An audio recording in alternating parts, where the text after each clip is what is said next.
வணக்கம். இந்த வீடியோவில் நீட் ஃபிசிக்ஸ் அதில் ஒரு டாபிக் தான் பார்க்க போகிறோம். நியூ டாபிக், ஓகேங்களா. New chapter, work, energy, power, ஓகேங்களா. அந்த டாபிக் தான் பார்க்க போகிறோம். அது பார்க்குறதுக்கு முன்னாடி இன்னும் நம்ம சேனலை சப்ஸ்கிரைப் பண்ணாதவங்க சப்ஸ்கிரைப் பண்ணிக்கங்க.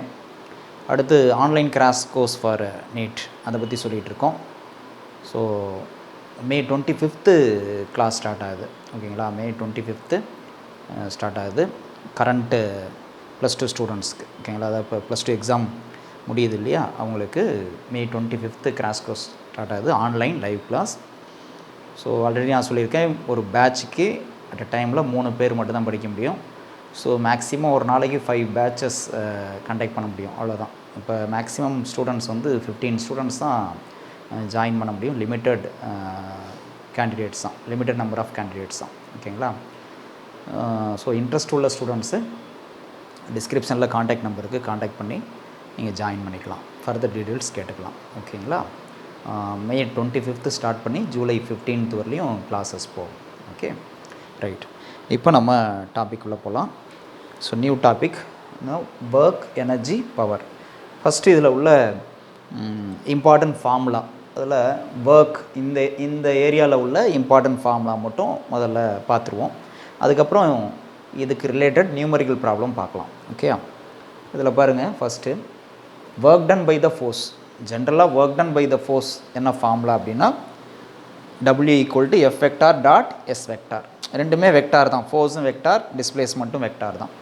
ஸோ F ஃபோர்ஸு, Sங்கிறது displacement. F vector dot S vector எப்படி எழுதலாம்? A வெக்டார் டாட் B வெக்டார்னா AB cos θன்னு எழுதுவோம். அதே மாதிரி F வெக்டார் டாட் S வெக்டார்னா FS cos θன்னு எழுதலாம், ஓகேயா. இப்போ இங்கே தீட்டாங்கிறது என்னன்னா angle between F and S, okay. So இதுதான் basic formula to calculate work done, okay, right. அடுத்து work done to raise the mass from ground. ஒரு மாஸ், ஒரு ஸ்டோன் இருக்குது, அதனுடைய மாஸ் M, 5 kg 10 kg, அதை கிரவுண்ட் லெவல்லேருந்து மேலே லிஃப்ட் பண்ணி கொண்டு வரும். அதுக்கு நம்ம எவ்வளோ ஒர்க் பண்ணுறோம், அதுக்கு ஃபார்முலா வந்து என்னென்னா, அதோட வெயிட்னா நம்மளுக்கு தெரியும், mass into acceleration into gravity into எவ்வளோ ஹைட்டு நம்ம லிஃப்ட் பண்ணுறோம், H இல்லையா. அப்போ வெயிட் இன்ட்டு H அப்படி சொல்லலாம், ஆர் மாஸ் mgHன்னு சொல்லலாம் இல்லையா. ஒரு ஆப்ஜெக்டை கிரவுண்ட் லெவல்லேருந்து H உயரத்துக்கு லிஃப்ட் பண்ணுறதுக்கு எவ்வளோ நம்ம ஒர்க் பண்ணுறோங்கிறதுக்கு ஃபார்முலா இது. Next work to move a body up on a inclined plane. ஒரு இன்க்ளைன்டு பிளேன் இருக்குது, அந்த இன்க்ளைன்டு பிளேனில் ஒரு ஆப்ஜெக்டை மூவ் பண்ணும், ஓகேங்களா. மேலே மூவ் பண்ணி கொண்டு போகணும் அப்படின்னா அதுக்கு எவ்வளோ நம்ம ஒர்க் பண்ணுவோம், அதுக்கு ஃபார்முலா என்னென்னா mg sin θ into S. mg sin θ into S. Sனால் நம்மளுக்கு தெரியும் எவ்வளோ தூரம் நம்ம மூவ் பண்ணுறோம், இந்த சர்ஃபேஸில் எவ்வளோ டிஸ்டன்ஸ் நம்ம மூவ் பண்ணுறோம், அதுதான் S. mg sin θ எப்படி வருது, நமக்கு இந்த ஃபார்முலா தான், ஃபோர்ஸ் இன்ட்டு டிஸ்பிளேஸ்மெண்ட் தான், ஓகேயா. General formula force into displacement. இங்கே வந்து என்னது பாருங்கள், நமக்கு வந்து இங்கே ஃபோர்ஸ்னால் ஆப்ஜெக்டோட வெயிட் வந்து mg, அது வேர்ட்டிக்கலி டவுன்வர்டாக ஆக்ட் பண்ணுது. அப்போ இது 2 காம்பனண்ட்டாக நான் பிரிக்கிறேன், ரெக்டாங்குலர் காம்பனண்ட்ஸாக. ஒன்று வந்து mg cos θ, இன்னொன்று mg sin θ.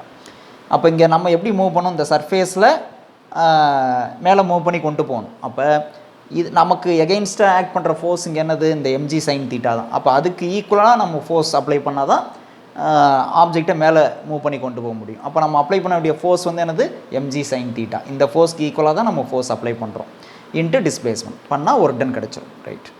Next work done by a variable force, okay. Variable ஃபோர்ஸ்னால் இப்போ இங்கெல்லாம் நம்ம பேசிகிட்டு இருக்கிறது வந்து கான்ஸ்டன்ட் ஃபோர்ஸ். கான்ஸ்டன்ட் ஃபோர்ஸ்னால் டைரெக்டாக ஃபோர்ஸ் இன்ட்டு டிஸ்பிளேஸ்மெண்ட் பண்ணிக்கலாம். இப்போ சப்போஸ் ஃபோர்ஸ் இஸ் வேரிங்னா அதோட வேல்யூ வந்து வேரி ஆகிட்டே இருக்குது, கான்ஸ்டண்ட்டாக 5 நியூட்டன் 10 நியூட்டன் இல்லாமல் வேரி ஆகிட்டு இருக்குது அப்படின்னா, அப்போ வந்து என்ன ஃபார்முலா யூஸ் பண்ணணும்னா, இந்த மாதிரி டேரெக்டாக சிம்பிள் மல்டிப்ளிகேஷன் யூஸ் பண்ண முடியாது. எப்போ இந்த மல்டிப்ளிகேஷனில் ஒர்க் டன் கண்டுபிடிக்கிறப்போ ஃபோர்ஸ் இன்ட்டு டிஸ்பிளேஸ்மெண்ட், அதில் ஏதாவது ஒரு குவான்டிட்டி வேரி ஆனிச்சுன்னா அப்போ நம்ம இன்டகிரேஷன் போயிடணும். ஸோ அப்போ வேரியபிள் ஃபோர்ஸ்னால் அதுக்கு ஒர்க் டன் கண்டுபிடிக்கிறதுக்கு இதுதான் ஃபார்முலா. என்னது, இன்டெக்ரல் இனிஷியல் லிமிட் வந்து lower limit SI, final limit வந்து அப்பர் லிமிட் வந்து SF. அதாவது இனிஷியலாக டிஸ்பிளேஸ்மெண்ட்டில் வந்து இனிஷியல் பொசிஷன், ஃபைனல் பொசிஷன், வேறு ஒன்றும் இல்லை, okay, right. F vector dot DS vector. டிஎஸ்ங்கிறது ஒரு ஸ்மால் டிஸ்பிளேஸ்மெண்ட், ஓகே. இதை பேஸ் பண்ணி ப்ராப்ளம் பார்க்குறப்ப நம்ம பார்க்கலாம்.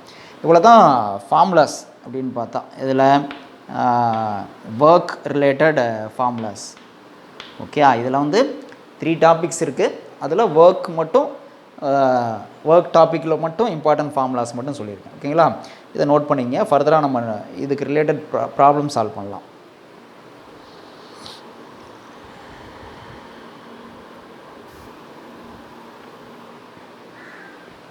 ரைட். இப்போ ஒரு நியூமரிக்கல் ப்ராப்ளம் பார்ப்போம். ஒர்க் டாப்பிக்கில் பாருங்கள் ஒரு problem. A particle acted upon by constant forces 4i cap plus j cap minus 3k cap and 3i cap plus j cap minus k cap is displaced from the point I cap plus 2j cap plus 3k cap to point 5i cap plus 4j cap plus k cap. The total work done by the forces in SI unit is கொடுத்துருக்காங்க option. இப்போ இங்கே நமக்கு வந்து ரெண்டு force act ஆகுதுங்கிறாங்க. ஒரு ஆப்ஜெக்டில் வந்து ரெண்டு force act ஆகுது. இப்படி ஒரு ஆப்ஜெக்ட் இருக்கிறதா வச்சுக்குவோம். இந்த ஆப்ஜெக்டை டிஸ்பிளேஸ் பண்ணுறது ரெண்டு ஃபோர்ஸ், ரெண்டும் வேறு வேறு டேரெக்ஷனில் ஆக்ட் பண்ணுது. பார்த்தீங்கன்னா தெரியும் இதோட டேரெக்ஷன் வந்து இந்த வெக்டார்ஸ் இதிலிருந்து தெரிஞ்சுக்கலாம்.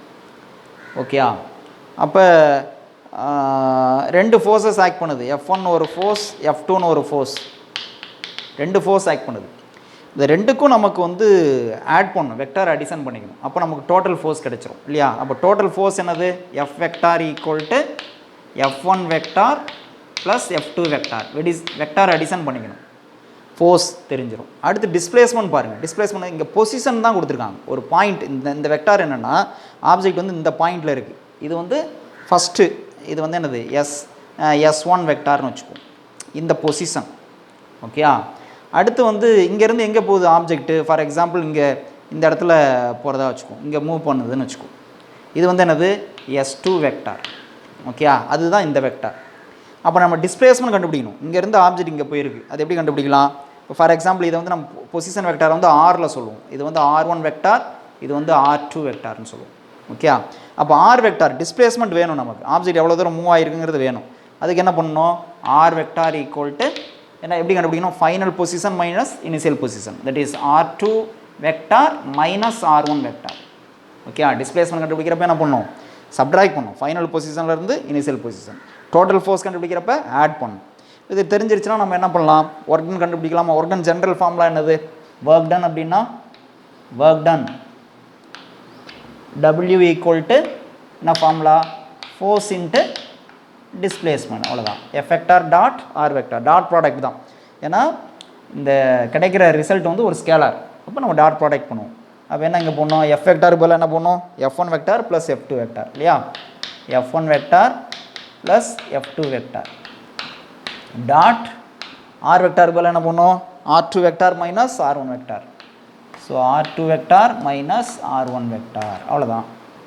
இப்போ சப்ஸ்டியூட் பண்ணுவோமா? F1 வெக்டாரோட வேல்யூ என்னது பாருங்கள். F1 வெக்டாரோட வேல்யூ இது இல்லையா? 4i cap. இப்போ 4i cap plus j cap minus 3 cap. இது F1 வெக்டார். ப்ளஸ் பண்ணும். ஓகேயா? ஸோ ப்ளஸ் என்னது? F2ஓட value 3i cap plus j cap minus k cap. இதை ப்ளஸ் பண்ணிவிட்டு இங்கே வந்துட்டோம். Dot R2 minus R1. அப்போ R2 மைனஸ் R1க்கு என்ன பண்ணோம்? R2 என்னது? Final position 5i cap. அப்போ 5i cap plus 4j cap plus k cap. Okay? Minus R1 இல்லையா? R2 minus R1. R1 என்னது? இது i cap plus 2j cap plus 3k cap. Okay? Plus 3. So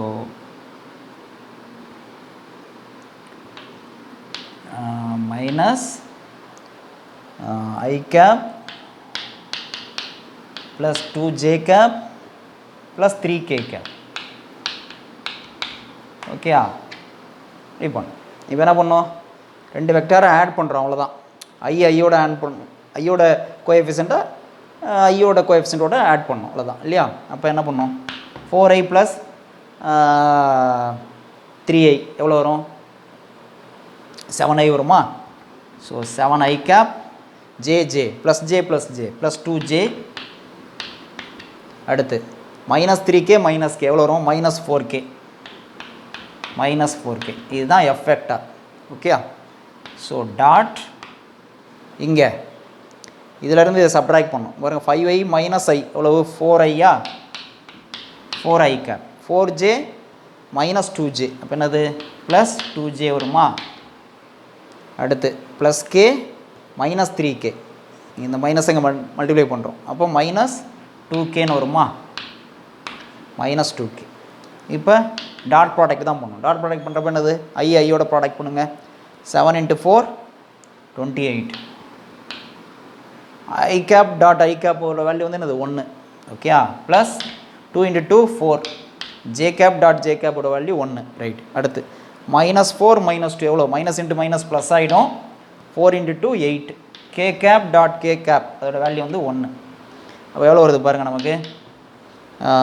28 + 4 32. 32 + 8 40. கிடைக்கிறது வந்து 40. அப்போ நமக்கு work டன்னோட SI யூனிட்னு சொல்கிறாங்க. SI unit of work வந்து என்னது ஜூல். அப்போ 40 ஜூல்னு அர்த்தம், வேறு ஒன்றும் இல்லை. அவங்க கொடுக்கல. ஸோ இங்கே ஆப்ஷன் என்ன இருக்குன்னு பாருங்கள், 40. ஸோ இதுதான் ஆன்சர் இந்த question. Okay. So basic formula தான் work done equal force into displacement, அதுதான் கண்டுபிடிக்கிறோம். But vector addition, vector subtraction, vector multiplication தெரியும், அவ்வளோதான். ஓகேங்களா? இதை நோட் பண்ணி.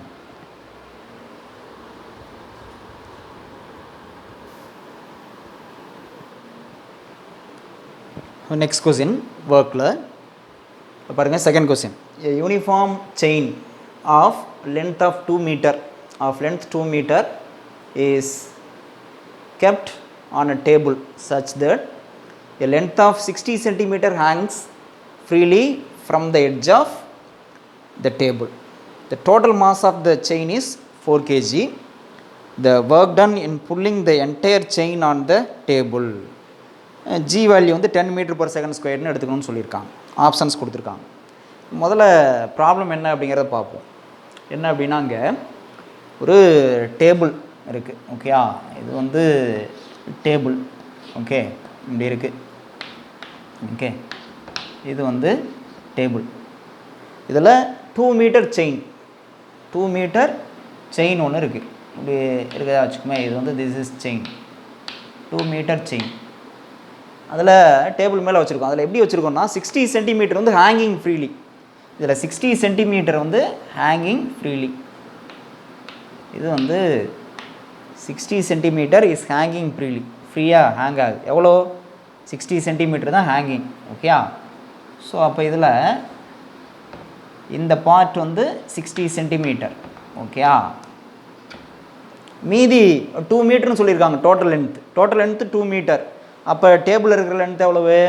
140 சென்டிமீட்டர் வந்து டேபிளில் இருக்குது. இங்கே வந்து 140 சென்டிமீட்டர் டேபிளில் இருக்குது. ஓகேயா? தொங்கிட்டு இருக்கிறது வந்து 60 சென்டிமீட்டர். ரைட். அடுத்து என்ன கேட்குறாங்க பாருங்கள். The total mass of the chain is 4 kg. இந்த என்டையர் செயினோட மாஸ் வந்து எவ்வளவு? 4 kg. அப்போ டோட்டல் மாஸ் அப்படின்னா டோட்டல் மாஸ் ஆஃப் செயின் எவ்வளோ சொல்லியிருக்காங்க? 4 kg இல்லையா?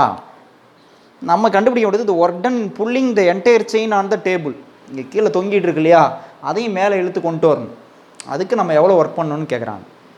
இந்த போர்ஷன் வந்து டேபிள்லேயே இருக்குது, அதுக்கு நம்ம ஒர்க் பண்ண தேவையில்லை. கீழே தொங்கிட்டு இருக்கிற போர்ஷனை மட்டும் மேலே இழுத்து கொண்டு வரணும். கொண்டு வந்தால் எல்லா செயினும் டேபிளுக்குள்ளே வந்துடும். அப்போ அதுக்கு நம்ம எவ்வளோ ஒர்க் பண்ணணும் அப்படின்னு கேட்குறாங்க. அப்போ எப்படி கண்டுபிடிக்கணும்னா, இது ஒன்றும் இல்லை. கான்செப்ட் இதில் என்னென்னா, நம்ம படித்தோம்ல ஃபார்முலா லிஸ்ட்டில், கீழே கிரவுண்ட் லெவலில் இருக்கிற ஒரு ஆப்ஜெக்ட், ஓகேயா, ஆஃப் மாஸ் எம், அதை மேலே லிஃப்ட் பண்ணி கொண்டு வரதுக்கு நம்ம எவ்வளோ ஒர்க் பண்ணணும்? என்ன ஃபார்முலா சொன்னோம்?